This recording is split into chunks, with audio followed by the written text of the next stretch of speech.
Every morning before taking his little daughter to school, Daniel spent his last few dollars buying coffee and breakfast for the same homeless woman sitting on a cold bench near the town square. People laughed at him. "You're barely feeding yourself," they said. "Why waste money on someone who has nothing?" Daniel always gave the same answer. Everyone deserves to be treated like a human being. For 3 years, he never missed a single morning. Then, one rainy Monday, the woman was gone. Instead, a black luxury SUV stopped in front of his small house. A lawyer stepped out, handed Daniel a sealed envelope and quietly said, "Mrs. Eleanor Whitmore asked me to bring you this after her passing. She said you're the only person in this town who never cared who she really was." Daniel thought it was some kind of mistake, until he opened the letter and discovered that the homeless woman everyone ignored had secretly owned nearly half the town. And she had left him something that would change his daughter's life forever. Before any of that, though, before the lawyer, before the letter, before any of it made sense, there was just a man named Daniel Carter, a rusted-out Ford pickup with a cracked windshield, and a little girl named Lily who believed her father could fix anything, because that's what mechanics do. Daniel lived on the edge of Millbrook, a small town tucked into the hills of western Pennsylvania. The kind of place with one main street, a diner that had been serving the same meatloaf special since 1978, and a Baptist church whose bell you could hear from almost anywhere in town. He'd grown up there, married his high school sweetheart Rachel, right there in that same church, and for a while, life had gone the way he'd hoped it would. Then, 4 years before our story begins, Rachel was killed in a car accident on Route 9, sliding on black ice on her way home from a night shift at the hospital where she worked as a nurse. Daniel was left alone with an infant daughter and a mortgage he could barely afford on a mechanic's salary. He never remarried. He never really tried. Between working long hours at Hutchins Auto Repair and picking up night shifts delivering groceries for a local supermarket just to keep the lights on, there wasn't much room left in his life for anything except Lily.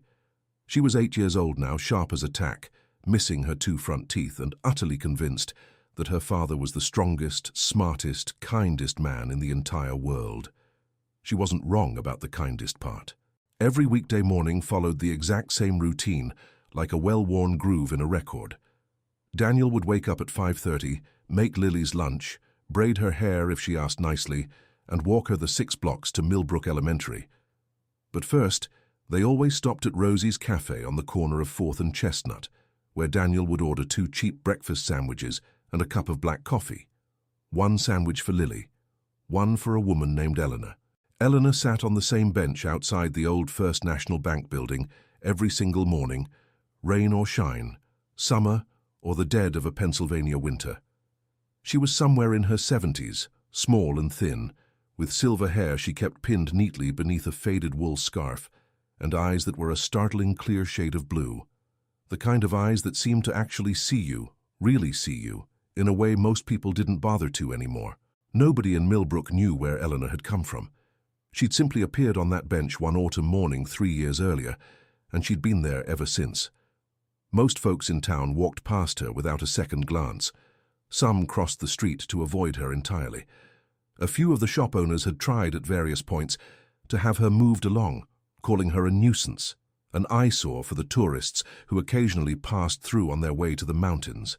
Daniel had never once looked away from her. The first time he'd stopped 3 years back, Lily had been the one to notice her, tugging on her father's sleeve and whispering, "Daddy, that lady looks cold."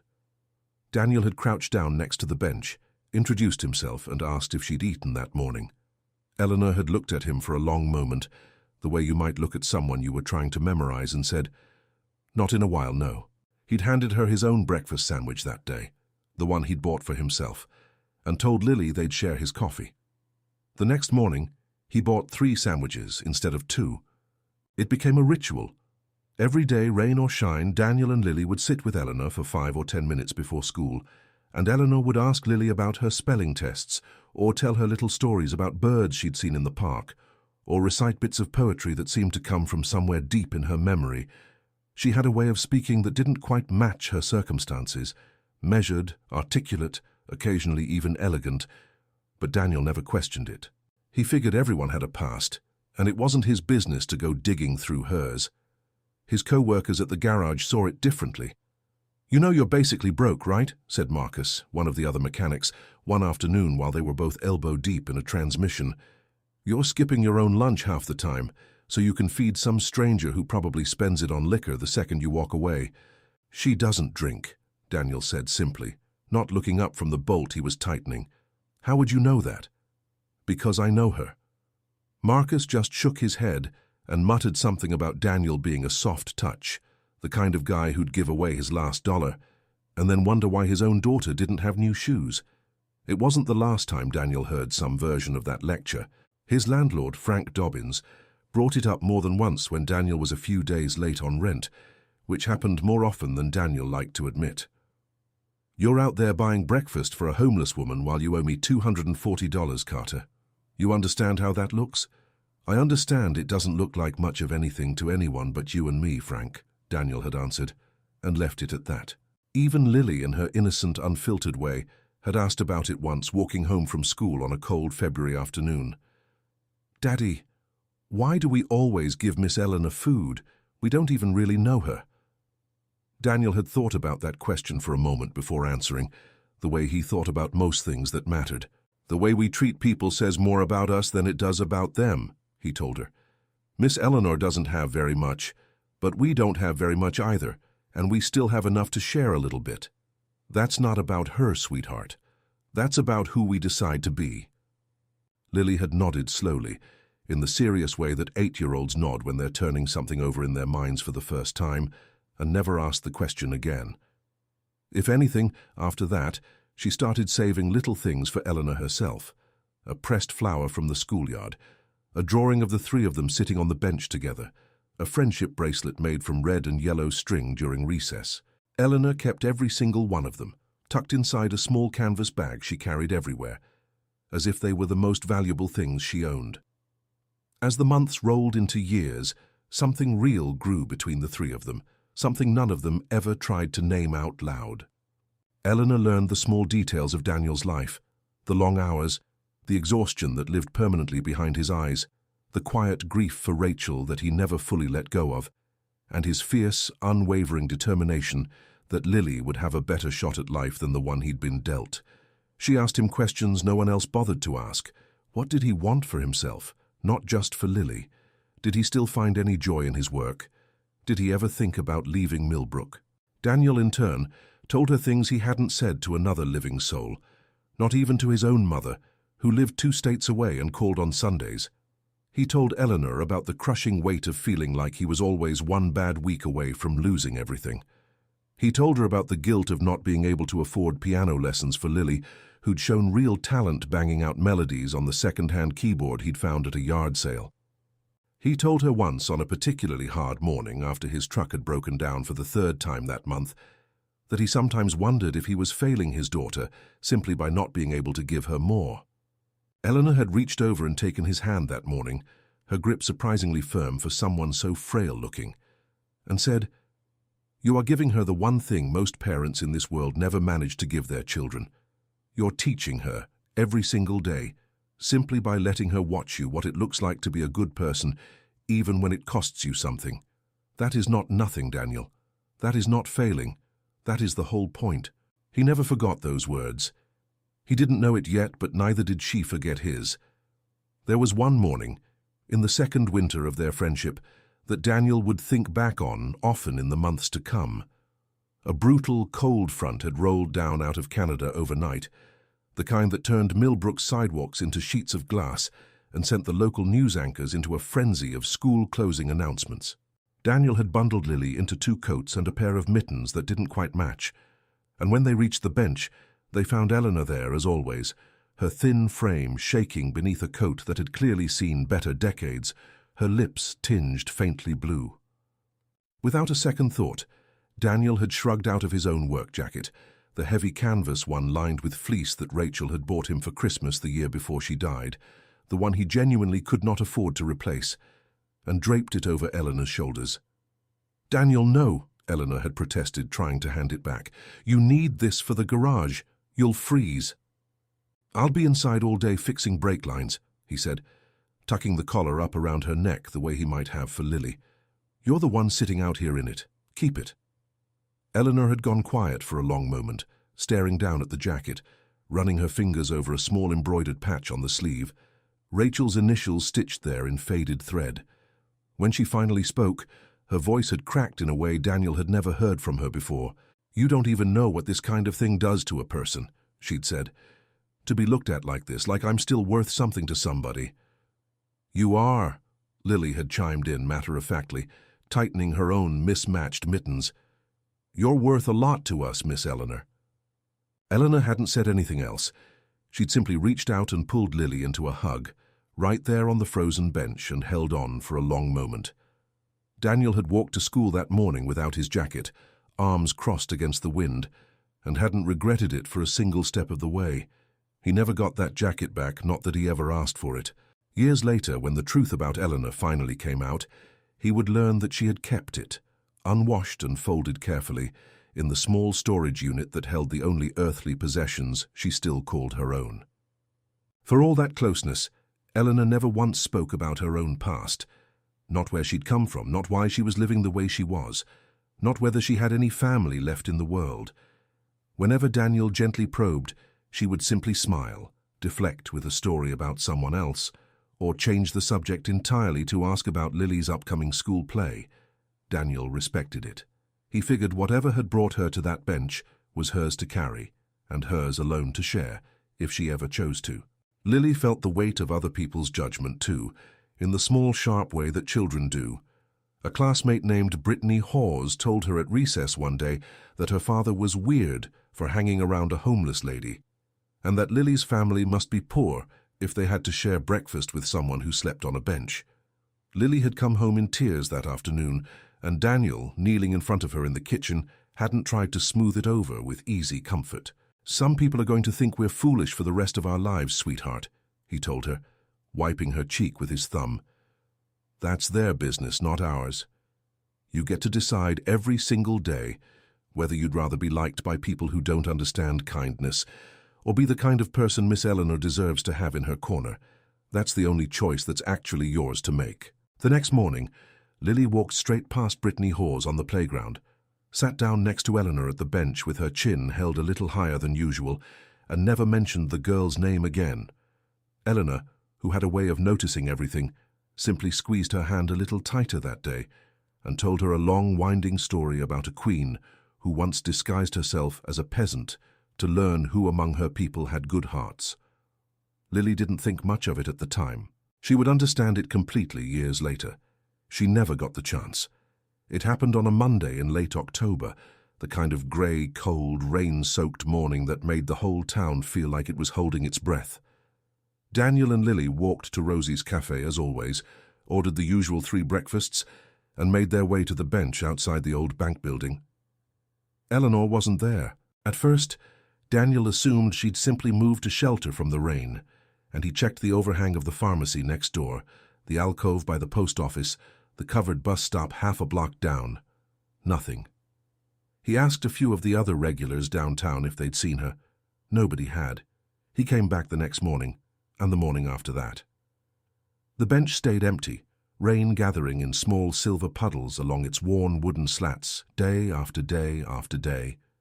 By the end of that week, Daniel had asked at the police station, the local shelter 40 minutes away in Clearfield, even the hospital, in case she'd taken ill. No one had any record of an Eleanor, no last name to search by, no paper trail. It was as if she had simply dissolved into the grey October air. Lily took it hard. She kept a spot open on the bench in her mind, if not in reality, and asked every single morning whether they might see Miss Eleanor today. Daniel didn't have an answer for her. He barely had one for himself. Then, almost exactly a week after Eleanor vanished, an envelope arrived at Daniel's small rented house on Birch Street. It was heavy, cream-colored paper, the kind that costs real money, embossed with the letterhead of a law firm Daniel had never heard of. Whitfield, Pruitt and Marsh, attorneys at law, with an address in downtown Pittsburgh. Daniel almost threw it away, assuming it was some kind of scam, the sort of thing that preyed on working folks who didn't have lawyers of their own to consult. But something made him open it. Inside was a formal request for Daniel Carter to appear at his earliest convenience at the firm's Pittsburgh office, regarding a matter described only as the estate of Mrs. Eleanor Whitmore. There was a phone number, there was a date, 2 weeks out, and there was a short handwritten note clipped to the top, in handwriting Daniel recognized instantly, because he'd watched that same careful, looping script sign birthday cards for Lily for the past 3 years. It read simply, "Please come, Daniel, and bring Lily. There's something you both need to hear and something I need you to have. With more gratitude than you will ever know. Eleanor." Daniel sat at his kitchen table for a long time that night after Lily had gone to bed, turning the letter over in his hands, trying to make sense of a woman he thought he'd known intimately, suddenly having a law firm, an estate, a last name that belonged to something bigger than a park bench. He didn't sleep much. He kept circling back to one detail that didn't fit anywhere in the picture he'd built of Eleanor over 3 years. Nobody who had absolutely nothing left behind an estate. 2 weeks later, dressed in the one collared shirt he owned that didn't have an oil stain somewhere on it, Daniel drove Lily the 90 minutes into downtown Pittsburgh, parked in a garage that cost more for 2 hours than he usually spent on groceries in a week, and walked into a glass and marble office tower that made his stomach twist with a nervousness he couldn't quite name. The receptionist led them into a conference room on the 32nd floor, all polished mahogany and floor-to-ceiling windows overlooking the 3 rivers that carved through the city. Waiting for them was a tall man in an expensive charcoal suit who introduced himself as Robert Whitfield, senior partner at the firm, and the same man who had, Daniel now realized, delivered the sealed envelope to his house that rainy Monday. 2 other people were already seated at the long table. A stern-looking woman with a leather portfolio who introduced herself only as a representative from the county probate court, and a nervous young associate typing notes on a laptop. "Mr. Carter, Miss Carter," Whitfield said, gesturing for them to sit. "Thank you both for coming. I imagine you have a great many questions, and I promise you, by the end of this meeting, most of them will be answered. Though I suspect a few new ones will take their place." He opened a thick folder in front of him. "Eleanor Marguerite Whitmore passed away 3 weeks ago of natural causes at a private care facility outside of Sewickley," he began. "She had been a client of this firm, and of my father before me, for over 40 years. Daniel felt Lily's small hand find his under the table. "I understand," Whitfield continued, watching Daniel's face carefully, "that you knew Mrs. Whitmore as a woman living without a home, on a bench near the old First National Bank building in Millbrook." "That's right," Daniel said quietly. "What you did not know," Whitfield said, "is that Eleanor Whitmore was, until her passing, one of the wealthiest women in this region of Pennsylvania. Her late father built Whitmore Industries, steel, later diversified into real estate and manufacturing, into one of the largest privately held companies in the state. Eleanor was his only surviving child and sole heir. Through decades of careful, quiet investment, much of it in property throughout small towns like Millbrook, her personal holdings alone are valued today at just over $310 million. She owned, directly or through trusts, nearly half of the commercial real estate in downtown Millbrook, including, I might add, the bank building she sat outside of nearly every day." The room went completely silent, except for the soft click of the associate's keyboard. "That's not possible," Daniel finally managed. "She didn't have out... She wore the same coat every day for 3 years. She slept outside." "By choice," Whitfield said gently. "Which is, I imagine, the part of this story that will be hardest for you to hear.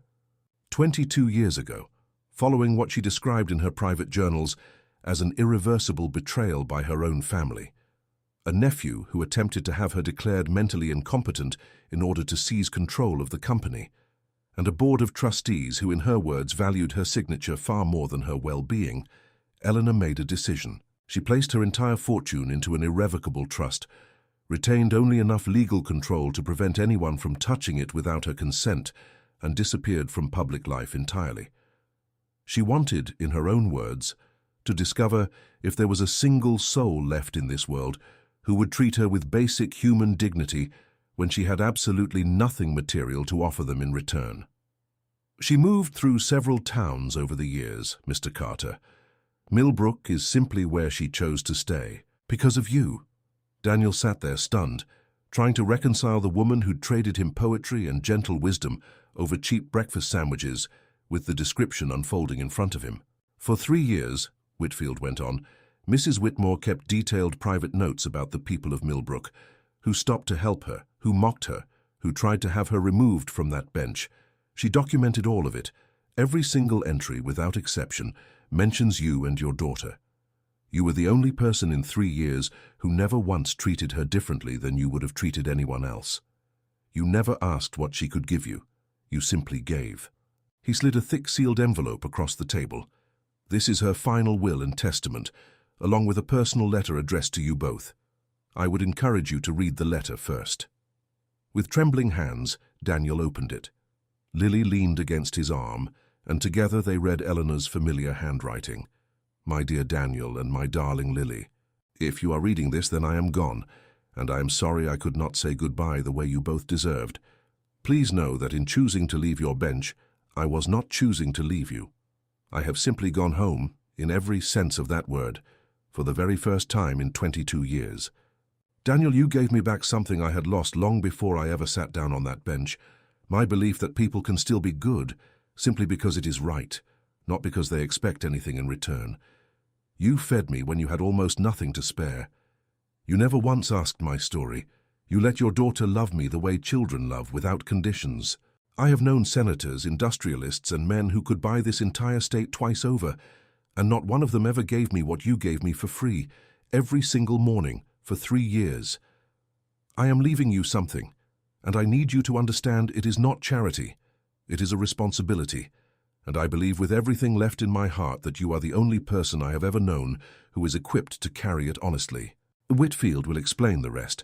Please, for my sake and for the sake of this town that raised us both, do not turn away from this. With more love than I ever expected to feel again, Eleanor. Daniel looked up, his eyes wet, to find Whitfield watching him with something like sympathy. What did she leave us? Daniel asked, his voice barely steady. Whitfield folded his hands on the table. Mrs. Whitmore's will names you, Daniel Carter, as sole executor and lifetime steward of the newly established Whitmore Foundation, into which the vast majority of her estate, property holdings, investment accounts, and a controlling interest in what remains of Whitmore Industries, has now been placed. The Foundation's stated purpose, per her explicit instructions, is the restoration and support of the town of Millbrook, affordable housing initiatives, small business grants, scholarship funds for local children, and direct financial support for struggling families. She has also established a separate, fully funded trust in Lily's name for education, to be accessed at 18. You, Mr. Carter, will earn a modest annual salary as executor, sufficient to allow you to leave your current employment and devote yourself to this work, should you choose to accept it. You are, of course, under no legal obligation to do so. Daniel sat frozen, one hand still resting on the letter, the other wrapped tightly around Lily's small fingers, trying to absorb a version of reality that had shifted entirely beneath him in the span of 20 minutes. Why me? He finally asked. There must be people better qualified, lawyers, business people. I fix transmissions for a living, Mr. Whitfield. I don't know the first thing about running a foundation with hundreds of millions of dollars in it. She anticipated you'd say exactly that, Whitfield said, almost smiling. She left instructions for that too. She wrote that qualifications can be hired, integrity cannot. She said you would learn the rest, and that she trusted you to surround yourself with the right people, to help you do it honestly. Her words, not mine. Word travels fast in a small town, and word about the Whitmore estate traveled faster than most. Within days, before Daniel had even signed the first piece of paperwork, Millbrook was buzzing with a mixture of disbelief, curiosity, and, for a certain segment of the population, outright fury. The first sign of trouble came less than a week later, when a man named Gregory Ashford Whitmore, Eleanor's second cousin twice removed, and the closest living blood relative anyone could locate, filed an emergency petition in Allegheny County Probate Court to contest the will. Gregory had never once in his entire adult life spoken a single word to Eleanor. He lived 3 hours away in Columbus, drove a Mercedes he couldn't quite afford, and had, according to Whitfield's quiet research, spent the better part of the last decade in and out of business ventures that had left creditors circling. He hired a sharp, expensive attorney named Victor Lang, and together they built a case arguing that Eleanor Whitmore had been of unsound mind when she executed her final will. The same argument, Whitfield noted grimly, that a different relative had once used against her over 2 decades earlier. At the same time, a Millbrook town councilman named Roger Pemberton, who had spent years quietly angling to acquire several of the very same downtown properties now held by the Whitmore Foundation, began making calls behind closed doors. Pemberton had long-standing ties to a real estate development group out of Philadelphia that had been eyeing Millbrook's aging but structurally sound downtown for a large-scale redevelopment project, the kind that would push out long-time local businesses in favor of chain stores and high-end condos, and turn a tidy profit for everyone involved, except the people who actually lived there. With Eleanor gone and her estate suddenly in the hands of an inexperienced single father, Pemberton and his allies saw an opening. The pressure came from every direction at once. Reporters from a regional paper showed up outside the garage, where Daniel still worked his shifts, trying to get quotes about the mystery mechanic millionaire. Anonymous letters arrived at his house, some cruel, accusing him of manipulating a vulnerable old woman, others simply venomous with jealousy. Marcus, of all people, cornered him at the shop one afternoon, half apologetic and half resentful, saying, "I guess feeding her for free worked out pretty well for you, huh, Carter?" in a tone that made clear he no longer entirely believed in Daniel's motives, even though he'd watched them firsthand for 3 years. Roger Pemberton demanded, really, a private meeting with Daniel at Millbrook's town hall. "Let's be reasonable men about this," Pemberton said, leaning back in his leather chair, a folder of glossy development renderings spread across the desk between them. "You've got no experience running an organization like this. No business degree, no legal background. I've got a group ready to offer the foundation a very generous purchase price for the downtown parcels, more than fair market value, frankly. You could use that money to secure your daughter's future 10 times over, walk away clean, and let people who actually know what they're doing handle the rest. Those parcels have small businesses in them that have been open for 30 years, Daniel said evenly. The bakery, the hardware store, Rosie's Cafe. Where do those people go if your group tears the block down and builds condos nobody in this town can afford? Pemberton smiled thinly. Progress isn't always comfortable, Mr. Carter. Neither is watching a town lose its soul for somebody else's profit, Daniel replied, standing up. I think I'll pass. Pemberton's expression hardened. You understand this isn't over. Gregory Whitmore's case has real merit. Judges don't take kindly to fortunes landing on strangers off the street. You might want to think very carefully about how much of this fight you actually want to have, Mr. Carter. People like you don't usually win against people like us. Daniel didn't answer him. He simply walked out. That night, sitting at his kitchen table long after Lily had fallen asleep, Daniel felt the weight of it all pressing down on him for the first time. Not the money, which had never really felt real to him anyway, but the responsibility. He thought about Eleanor's letter, about the trust she'd placed in him, about all the small businesses, the struggling families, the kids like Lily who might actually get a real shot because of what she'd built and what she was now asking him to protect. He thought, too, about how easy it would be to simply let the lawyers fight it out, take whatever settlement came his way, and go back to fixing transmissions where nobody expected anything of him at all. 2 days later, Gregory Whitmore himself showed up at the garage uninvited, still smelling faintly of cologne that cost more than Daniel's weekly paycheck. He leaned against the hood of a Buick Daniel had been rebuilding all week and got straight to the point.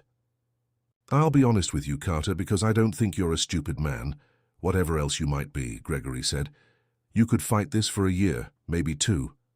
Cost you sleep, cost you peace, cost that little girl of yours a normal childhood while reporters camp outside your house. Or you could sign a settlement my attorney's already drawn up, take a check for $2 million, walk away clean, and let people who actually grew up around that kind of money handle the rest. Nobody would blame you. Frankly, most folks would call you smart. Daniel wiped his hands slowly on a shop rag, taking his time before he answered. You never met her, Daniel said. Not once in your whole life. She wrote that down herself, you know, in her journals. Whitfield showed me 22 years and not a single phone call, not a birthday card, nothing. And now you're standing in my garage telling me what she would have wanted. I'm her family, Gregory said, a flush rising in his cheeks. Blood means something in the eyes of the law, whether you like it or not.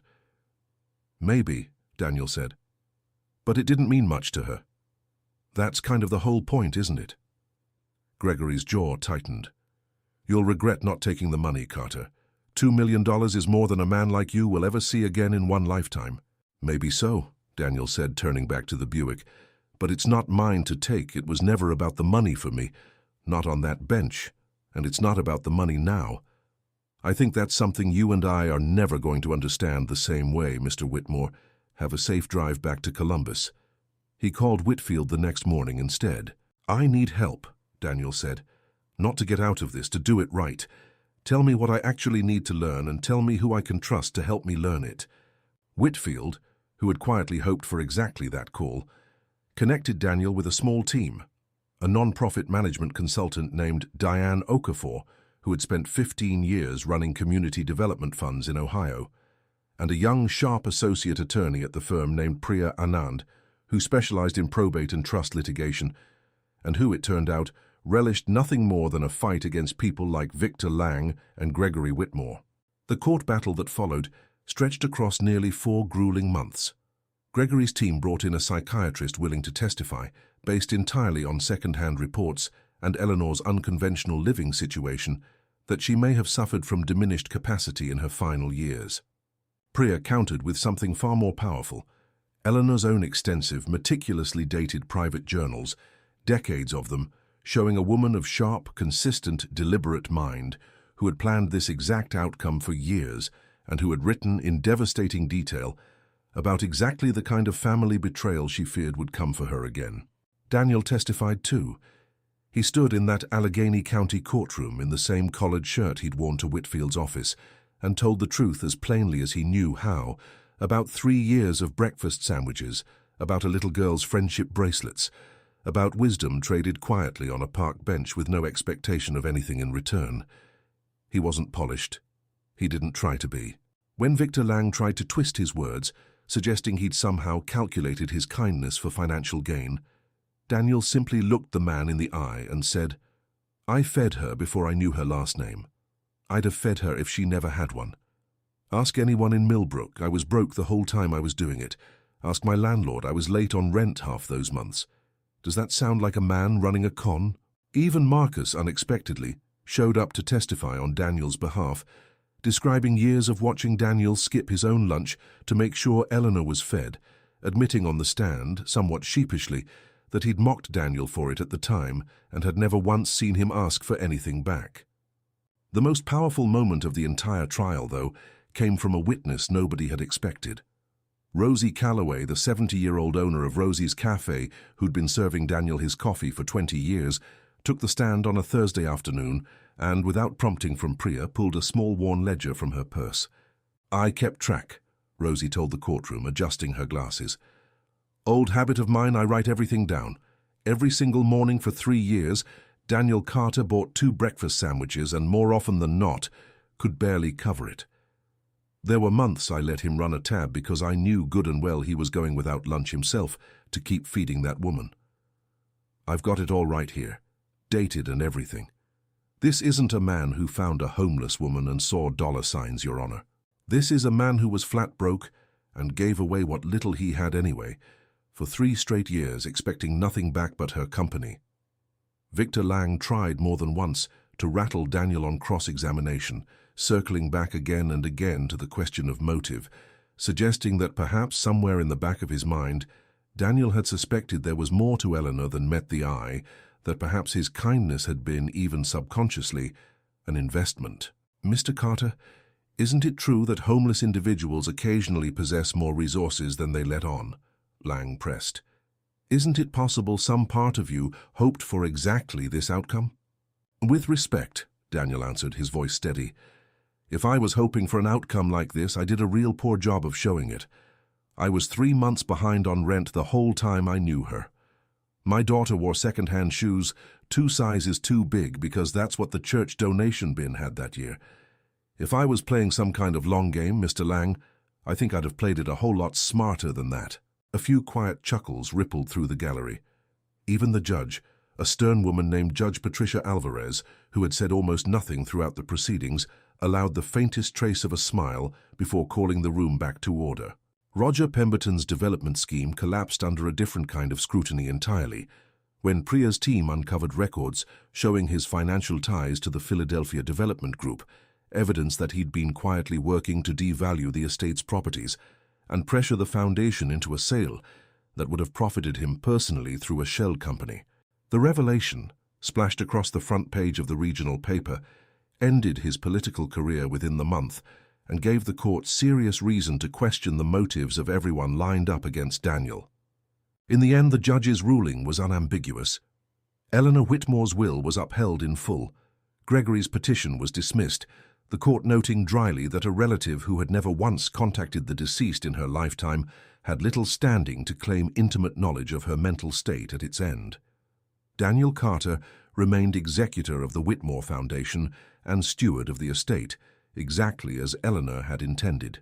Outside the courthouse that afternoon, reporters pressed in with microphones and cameras, all of them wanting some triumphant soundbite about beating impossible odds. Daniel gave them something quieter instead. "I didn't do anything special," he said, Lily's hand tucked in his. "I just tried to treat a lonely old woman like she mattered because she did. Turns out that's rarer than it should be. I hope it doesn't stay that rare."